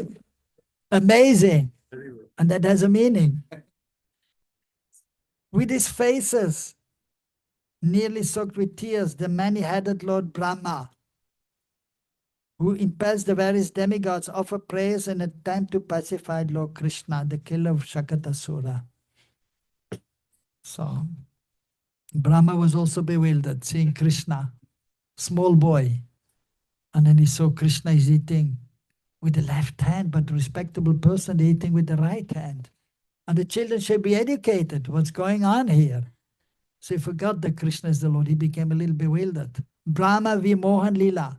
Vimohan is bewildered. Okay, I want to see if he's really God. I thought he's God, but I have my doubts now. So he took the gopa, the cows and the calves and hid them somewhere. And then the gopas think to Krishna, Krishna, the cows and calves are all gone. We cannot find them. Krishna, what's going on here? So for one moment, sometimes Krishna is bewildered, mugdha, but then he knows everything. Okay, don't worry, I go look for them. And Krishna is going, and then Brahmaji, okay, is taking all the gopas also and putting them in a cave. Krishna comes back, okay, so Brahma is thinking he's superior than me. And then he expanded himself in all the cowherd boys and the cows and the calves. Exactly the same. And whatever dresses they had, the gopas and jewelry or whatever was, everything was the same. So he expanded himself. And Brahmadin is looking, what's happening here? All the gopas are still with Krishna now again. He took them back. What happened? And the cows and the calves are here also. He went back where he hid all of them, and they were there too. And then he's realizing, oh, I made a mistake. And then he showed also that these are just, then all Vishnu Murtis were manifested behind the gopas to show that these are his expansions. Then he became a little bit afraid and he bowed down to Krishna and he offered various prayers. And Krishna, okay, he accepted. But Brahmaji, he was not fully satisfied. I had made a big mistake and he was still feeling bad.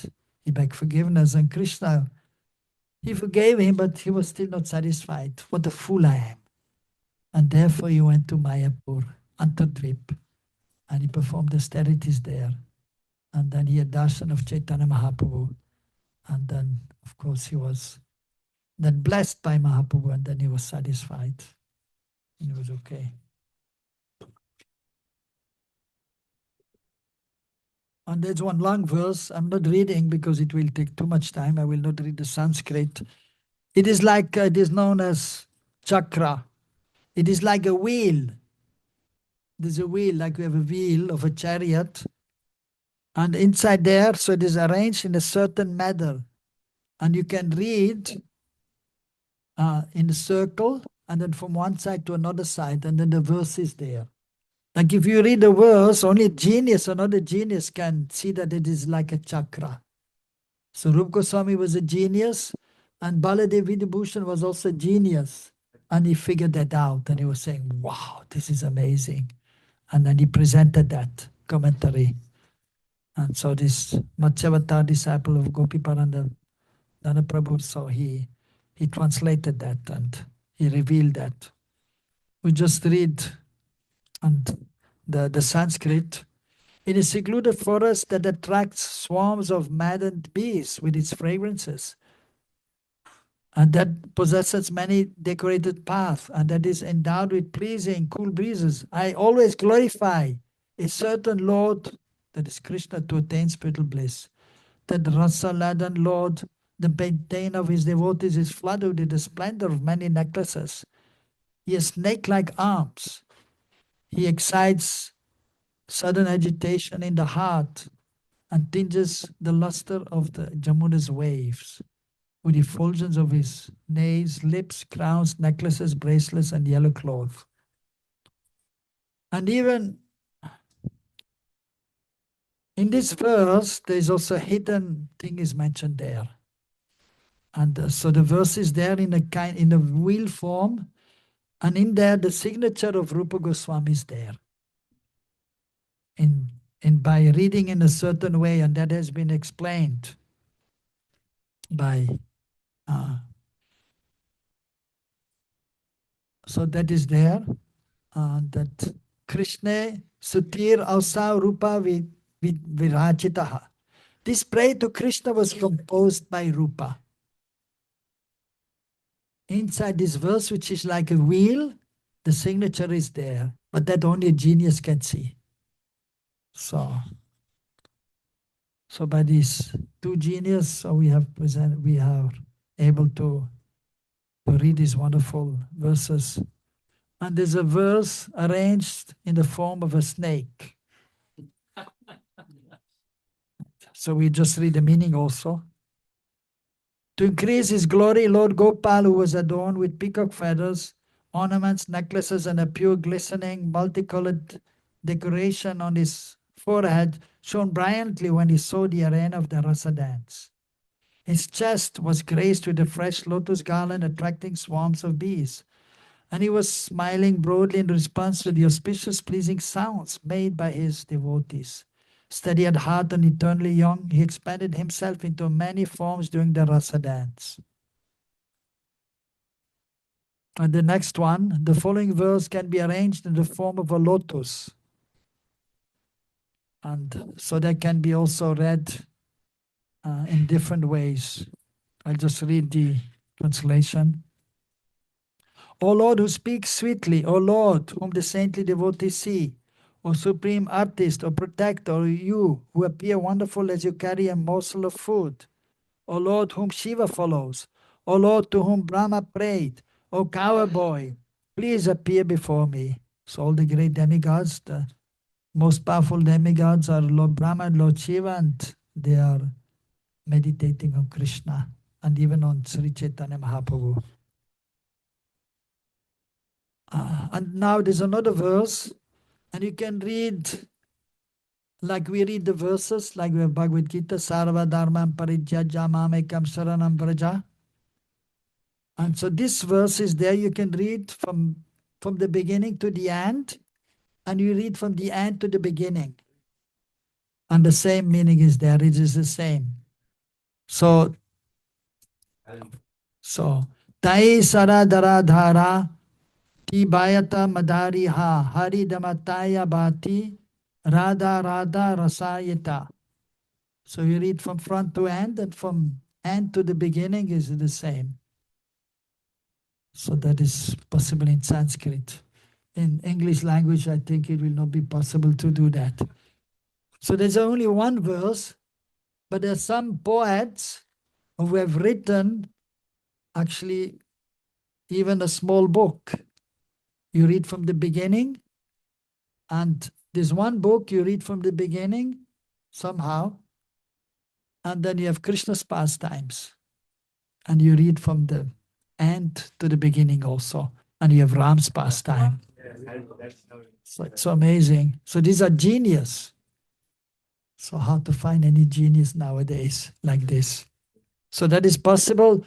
That is possible only with the Sanskrit language. Otherwise, it's not possible that you can have, because in Sanskrit, as we had the verse in the morning, so Shishupal was criticizing Krishna in a few words. But then Sridhar Swami, the first commentator on the Bhagavatam, he was giving another meaning, because he was breaking down the verse in another way.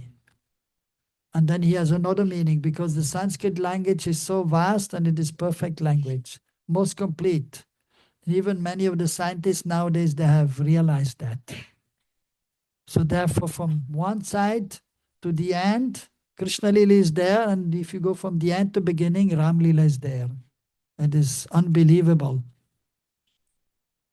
So the presiding deity of the rasa dance with the gopis appears splendid, adorned with a charming garland. His beauty is enhanced by his holding up Govardhan hill, which expanded.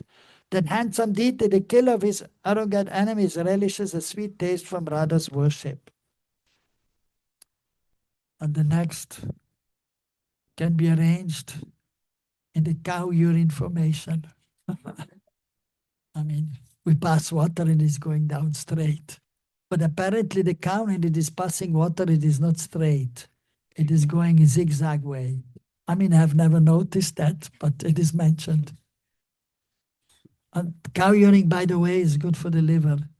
And they make medicine in Ayurveda also with cow urine. But it's very bitter in taste.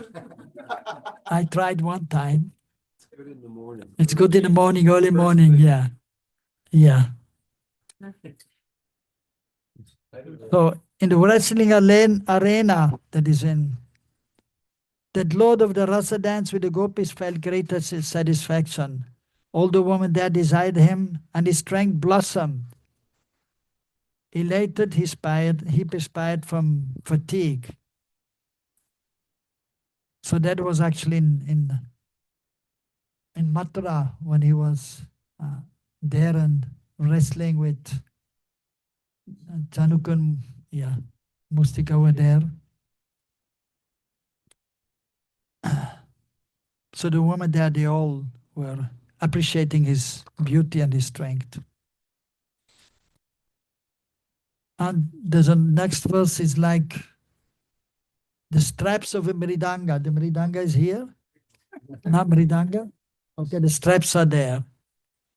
And then, so there's a formation you can read from left to right. Like Lomari, we read the verse, Sarvadamam Parijyaja Mamekam Saranam Braja. You can read this way, or you can read going like this. 1 like this, then 2 like this, 3 like this, 4 like this. And the same meaning is there. His body luster like that of a splendid sapphire. The Lord of the rasa dance quickly produced an abundance of ras. That Lord destroys the burden of the earth just by his effulgence. And from him comes opulence that showers forth auspiciousness and is accompanied by righteousness. So, 2 more verses are there. And this next one is just amazing. That is known as Sarvato Bhadra, good on every side. It is good on every side. You can read, well, you can read normally like this. And this has 1, 2, 3, 4, 5, 8 lines. I mean, so it is made like in a box. You can, the 4 lines actually, but you can put it in 8 lines.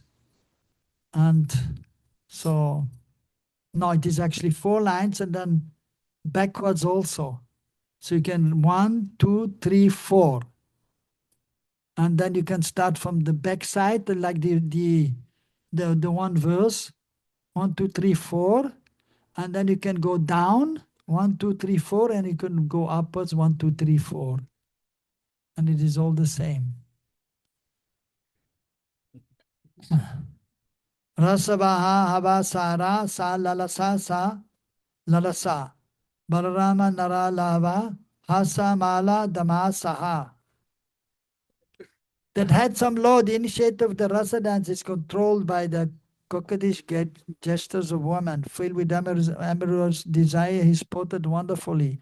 Taking pleasure in his own strength, he cannot be subdued by anyone because he is intoxicated with the pride of youth. And he smiles, and laughter defeat Cupid. So amazing. And you can, yeah.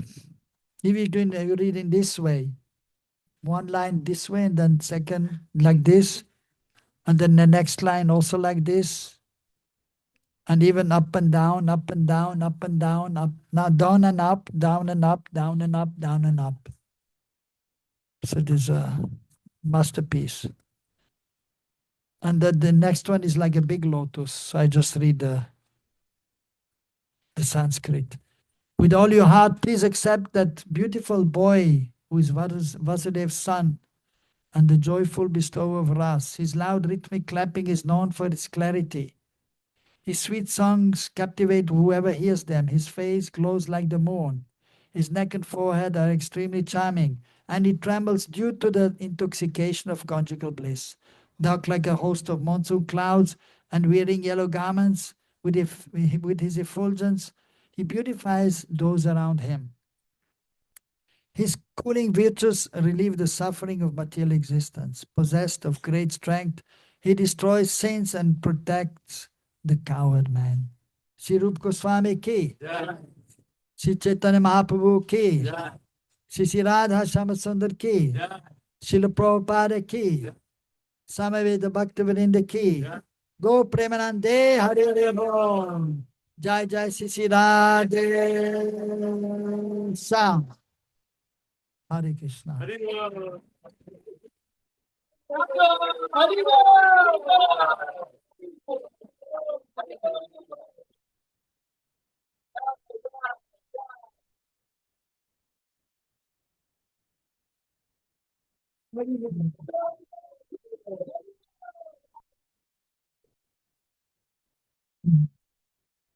I think guys, so we conclude here, and I think there's Mahaprasad for everyone, right? Or anything to say? Any questions? Oh, a question is there. We have time for question. One question. Okay, yes.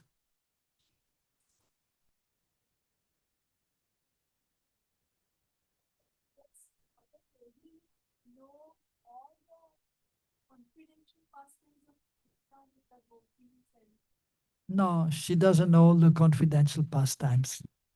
No. But she knows that Radha and Krishna meet. But she doesn't know the confidential pastimes that only the gopis know. Even the friends of Krishna, they know, the good friends of Krishna, they know that Radha Krishna meet, but they don't even talk about that. And the younger ones who sometimes they do some seva like Subal or Arjun, Udval. So some of the gopas, they do a little seva, they send messages. Or Krishna sends messages through him, through them. And sometimes they do a little seva. At Radha Kund, even sometimes they may go there. But when the intimate pastimes, they will not know. No. Only the gopis know, and only the gopis can explain when they come as Rupa Goswami or Sanatana Goswami. Only they can explain, nobody else. Even Vishnu, he doesn't know. There's one book by Dhyan Chandra Goswami, who is disciple of Gopal Guru. Gopal Guru is disciple of Akresha Pandit, who is an associate of Mahaprabhu. So Gopal Guru was a small boy. And when Chaitanya Mahaprabhu was in Puri, he had to go to pass water. So he's a Brahmana, he's a Supreme Lord, but from Brahmana family, he put the Brahman thread around the ear. He's going to pass water, and he's holding his tongue with his fingers because he was always chanting Hare Krishna. And usually while going to the bathroom, we don't chant mantras. And then small Gopal, 5 years old, Mahaprabhu, what are you doing? I'm going to the bathroom. Why are you holding your tongue? And because I have to pass water and we should not chant mantras. And small boy said, but you're already pure, you're pure, and the holy name is also pure and is never contaminated, and you're never contaminated. And we may die any moment, so we better chant all the time. And Mahaprabhu, you're right. From today on, you will be known as Gopal Guru. And he's famous as Gopal Guru even now. So, and in Gambhira, where Mahaprabhu stayed, the beautiful deities of Radha, Radhakant. And so Gopal Guru was doing the seva there.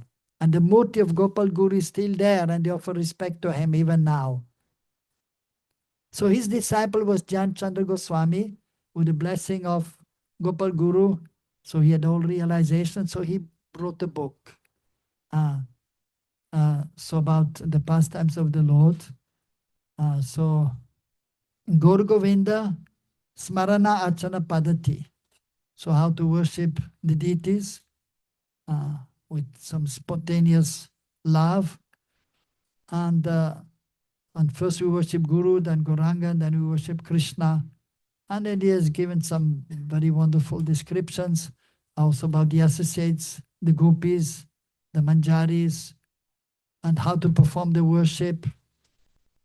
And then he's explaining some things that, for example, he wrote, because we have to chant the holy names, and he was suggesting that one may chant one mantra in glorification of the holy names, a beautiful mantra. And so, but the point is that he's explaining, so when Krishna is appearing, then incarnations also are there with Krishna. And Vasudev Krishna is merging in Yashodananda Krishna. That is mentioned in Bhagavatam and by the Acharyas. So when Krishna is killing the demons, he's there, but then actually Vasudev Krishna, Vishnu are there and killing. And so they are there and they sing the pastimes. Vishnu seeing the pastimes. The Shingadev everyone. That is explained in the 10th canto. Prabhupada is mentioned also. All the incarnations are there with the Lord. And they see.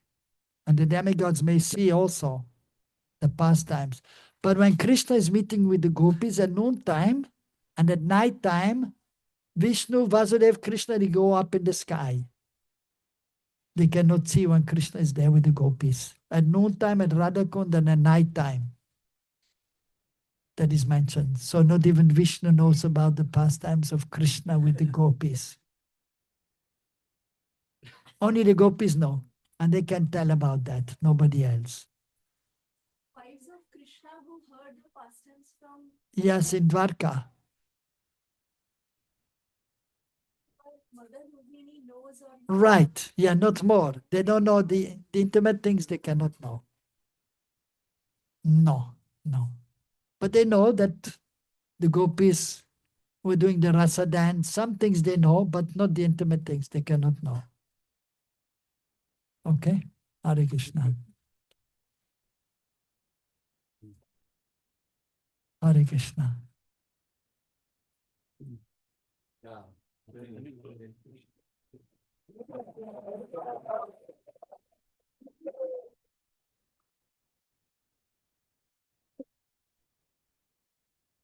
Thank you so much, Prabhuji. You can see Prabhuji, every class is like an unlimited ocean of pastimes. It's just like Prabhuji can go on, and connecting different pastimes so beautifully. From one pastime going to another pastime. And for every point, Prabhu has like a pastime to explain it. So thank you so much, Prabhuji. Like last 4 days have been so much nectar from you, and we are so grateful that we have been blessed with your association, blessed to have that entrance into the sweetness of Sri Vrindavan pastimes. We are really, really blessed. So thank you so much. And it was our heartfelt gratitude for coming here and blessing us with your association. And we do pray that if you are traveling again to the US, please to come. We'll try to come next year. Arriba!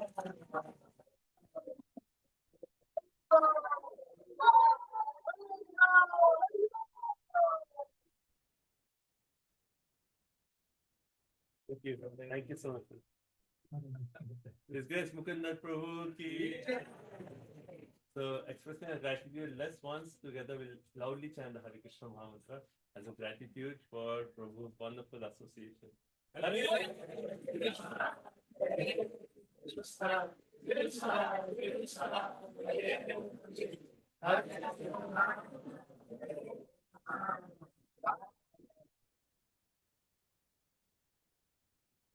Grace Mukunda Prabhu ki. I'd like to thank our host, Mukunda Prabhu, Radhakumari Mataji. Thank you so much for hosting. And all the Matajis who helped with the prasadam. Let's give a big Haribol.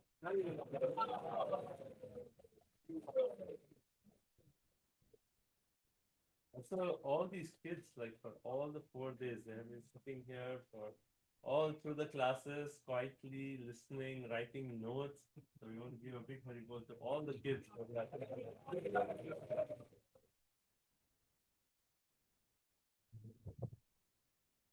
These are all great souls. Yeah. Thank you all so much. So we're going to Prasadam in the garage? In garage. Yeah, our devotees use garage for. Thank you so much. Shrimad Mukunda Datta Prabhu ki.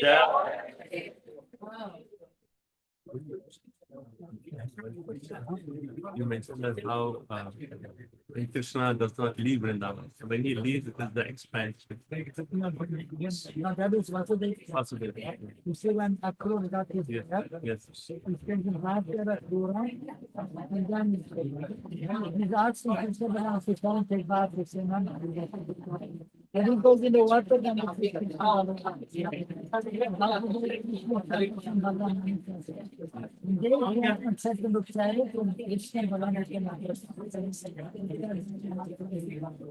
So you explained that similar with Srimati Radharani? yes. But then when Radharani goes to Kurukshetra, Yeah, that was Samyogini Radha. Even when Krishna goes to Matra, Radha is and his crying is Samyogini Radha. It's kind of sad. Crying. with the thing in Kurukshetra, the mood of Radha is like the original Radha because they want to bring Krishna to Radha. Because Krishna is there. Most of the Krishna is there. Yeah. Everything will be said. And Srimad cannot be there. There's no clue. It's a fact. It's an expression, the domination of there. That is just kind of this is explained. This one, some Rupa. Before explain this. And it's about non-belief, it's never believe, and then believing in Radha and some is